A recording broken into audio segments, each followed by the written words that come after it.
1 Coríntios capítulo 2, versículo de número 14.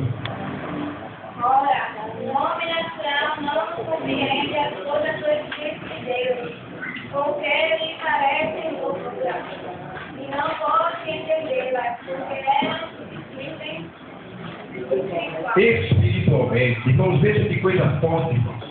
Paulo, nesse capítulo 2 de 1 Coríntios, ele fala do homem natural, do homem carnal e do homem espiritual. E veja que coisa interessante, ele poderia dizer assim: o homem carnal não conhece as coisas do Espírito. Ele poderia dizer isso, mas ele não diz. Ele diz que o homem natural é que não compreende as coisas do Espírito. E não se espante com o que eu vou dizer. Paulo não diz que o carnal não compreende, porque muitas vezes o homem carnal compreende as coisas do Espírito. Porque são pessoas espirituais que se deixam levar por um foco material e tornam-se carnais. E não perdem o conhecimento que adquiriram quando estavam no patamar espiritual. É por isso que Paulo não usa a expressão carnal. Ele usa a expressão natural. O homem natural. Isso fala, irmãos, de neutralismo.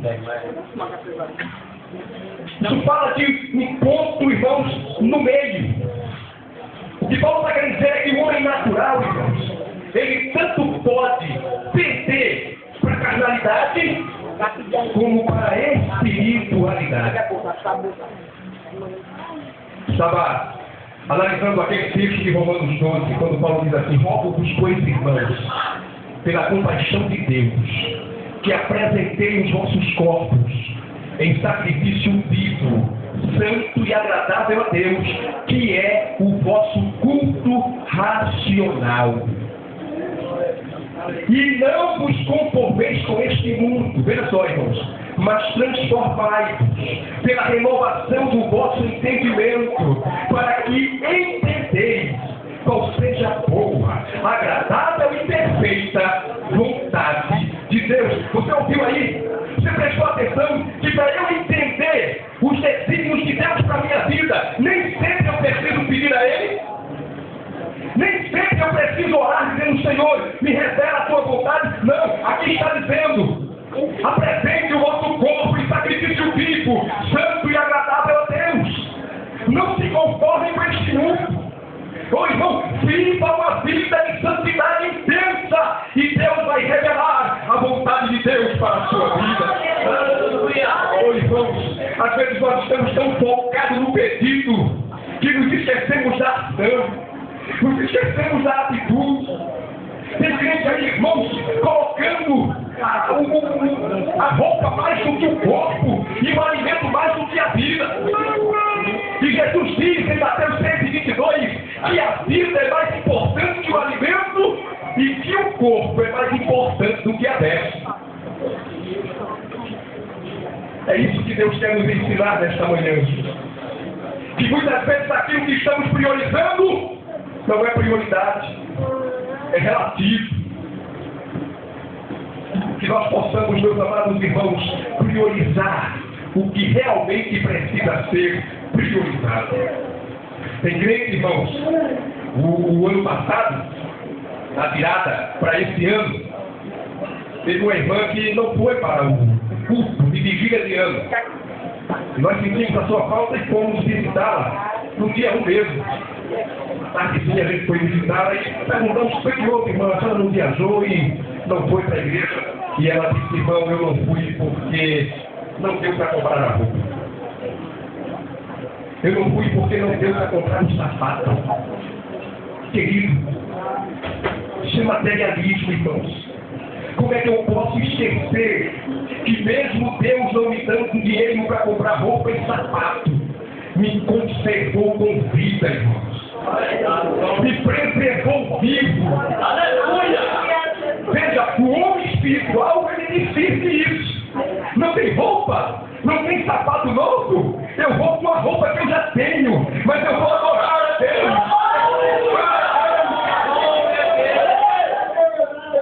Nada vai me fazer ficar em casa. Oh, meu irmão, se Deus te preservou com vida na virada de um ano e não te deu a vitória que que tu estás esperando é porque é do interesse dele te manter vivo para te dar vitória.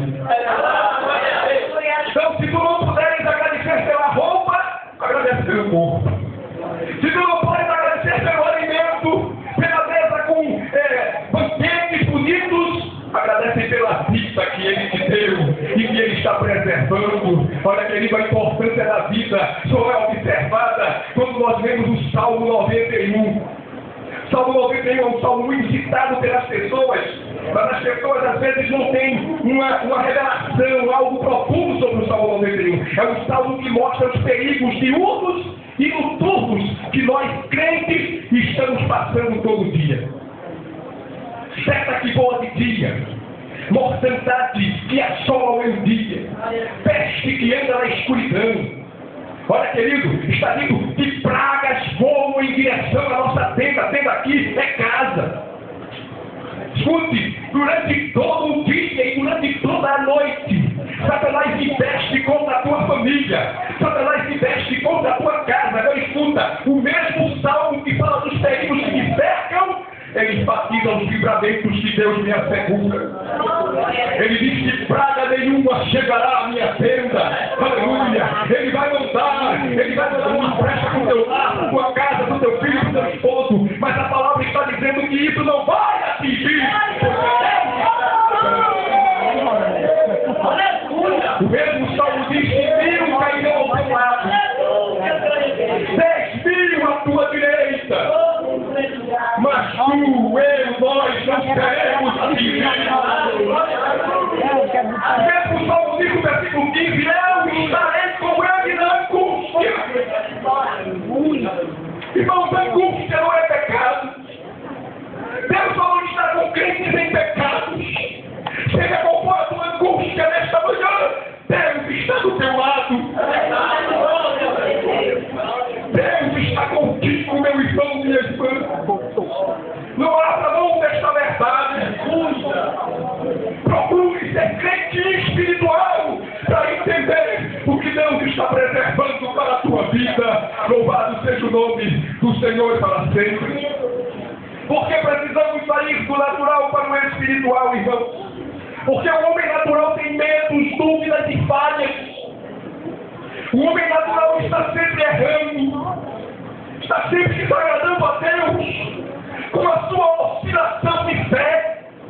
Hoje nós cremos, amanhã já não cremos como hoje. É por isso que a vida fala dos inconstantes, daqueles que hoje é uma coisa e amanhã são outras. Olha, Deus quer constância na tua vida. Deus quer que você assuma o seu compromisso com Ele, independente das circunstâncias que você esteja vivendo. Aleluia! Independente do desemprego, Deus quer que você seja fiel. Independente da enfermidade, Deus quer que você seja fiel. Mas irmão Joel é incurável, Deus quer que você seja fiel. Aleluia.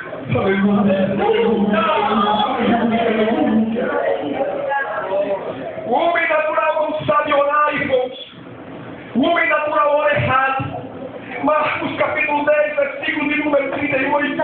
Romanos capítulo 8, versículo 26. Tiago capítulo 4, versículo 3. É por isso que eu preciso sair do natural para o espiritual. O homem natural não conhece profundamente Jesus. Mateus capítulo 13, versículo 36. Na palavra do joio e do trigo, irmãos. Deus conta a parábola para os discípulos. Escute. A parábola tinha dois objetivos básicos. O primeiro era que aqueles que estavam fora, ou seja, que não eram crentes, que não eram evangélicos, não pudessem saber nada acerca dos mistérios do reino de Deus. É por isso que Jesus falava por parábola, porque aos discípulos estava dado a conhecer, mas a eles não. Segundo objetivo básico da parábola, testar a percepção espiritual dos discípulos, ou seja, se eles estavam realmente perceptivos espiritualmente. E é interessante que em todas as parábolas que Jesus menciona, Jesus constata o triste fato de que os discípulos não estão com percepção espiritual. Porque Jesus conta a palavra do joio e do trigo, e no versículo de número 36 de Mateus 13, os discípulos entram com Jesus em casa e dizem assim: mestre, explica-nos a parábola do joio e do trigo. Falta de percepção espiritual. Lucas capítulo 8, versículo 9, Jesus conta a parábola do semeador. E no versículo 9, ele diz: Jesus, explica-nos a parábola do semeador. Falta de percepção espiritual. Lucas capítulo de número 8, versículo 25, Jesus acalma a tempestade do lago de Genezaré. Os discípulos já tinham visto Jesus fazer milagres, irmãos. Porque em João capítulo 2 diz que o primeiro milagre de Jesus foi feito em Caná da Galileia, na presença dos seus discípulos.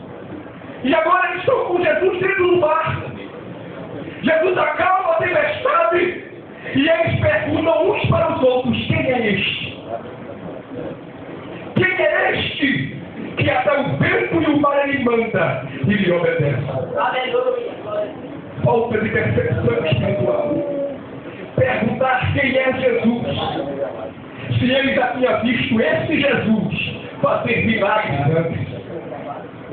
Em Mateus capítulo 16, depois que Jesus multiplica por 2 vezes pão e peixe, a Bíblia diz que Jesus entra no barco com seus discípulos e ele diz assim: olha, guardai-vos do fermento dos fariseus. Jesus está falando do ensinamento herético que os fariseus tinham. E sabe o que é que eles comentam uns com os outros? Será que ele está falando isso porque a gente não trouxe pão para o barco? Será que ele está dizendo isso porque a gente não se abasteceu de pão? Marcos, falando no mesmo assunto, diz que eles só tinham levado um pão para o barco. E Jesus começa a repreendê-los e dizer assim: olha, vocês já estão esquecidos dos 5 pães e 2 peixes que eu multipliquei. Olha, vocês já estão esquecidos dos 7 pães e 5 peixes que eu multipliquei. Eu não estou falando de pão, porque eu não preciso nem que vocês tragam pão. Eu tanto multiplico como eu faço aparecer pão aqui dentro do barco. Eu não estou falando daquilo que eu posso fazer, porque eu posso fazer tudo. Eu estou falando do que vocês têm que fazer. E é se guardar do fermento dos fariseus. Então, veja, irmão, Jesus estava sempre trazendo um ensinamento e os discípulos entendendo outra coisa, por falta de percepção espiritual. Quantas vezes Jesus te diz algo e tu ages completamente diferente do que ele diz? Quantas pessoas, irmãos, escutam de Jesus: olha, eu vou te dar vitória, mas estão tão estressados e tão ausentes de uma percepção espiritual que começam a cobrar essa bênção hoje, agora. Mas quem tem percepção espiritual, irmãos, se alegra com a palavra e espera o tempo do cumprimento da palavra. Glória ao nome de Jesus por isso. O homem natural desconhece os recursos para a vitória. Marcos capítulo 9, versículo de número 28 e 29. O filho de um homem que era lunático, o filho lunático de um homem, e que ele leva para os seus discípulos. Ele usa o plural, ele diz: olha, Jesus, eu levei para os teus discípulos e eles não puderam resolver. E aí eu trouxe para vocês, Jesus. E Jesus resolve. E Jesus repreende o mal daquele menino. Mas no versículo 28, eles perguntam a Jesus, vendo aí a falta de percepção espiritual. Eles perguntam a Jesus: por que nós não podemos expulsar? É como se eles tivessem: Jesus, a gente não é teu discípulo.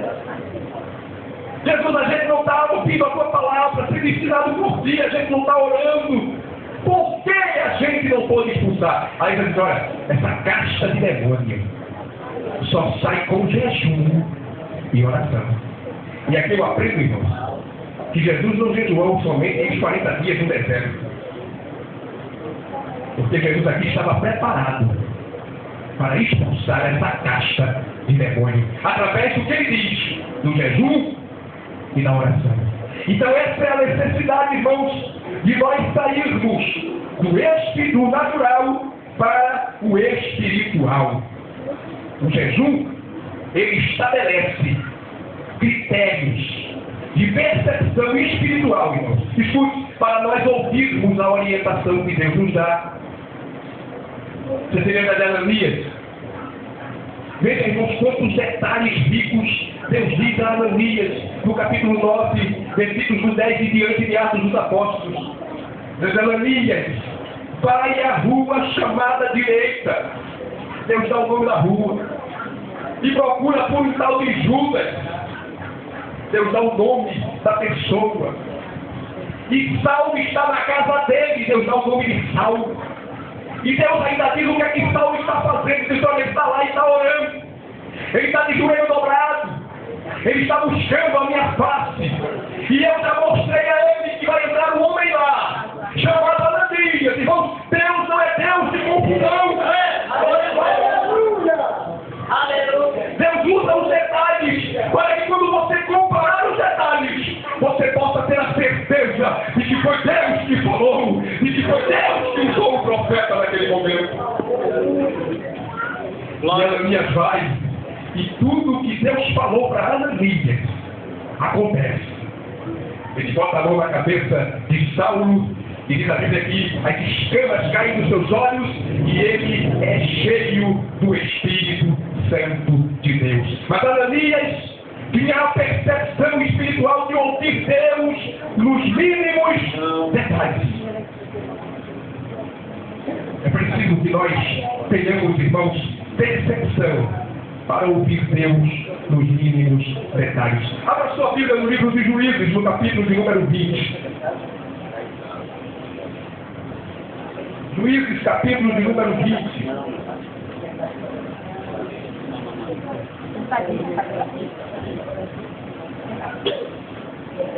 Esse texto mostra, eu não vou ler, mas depois você vem em casa, eu só quero comentá-lo. Esse texto mostra 3 investidas do povo de Judá contra os seus inimigos.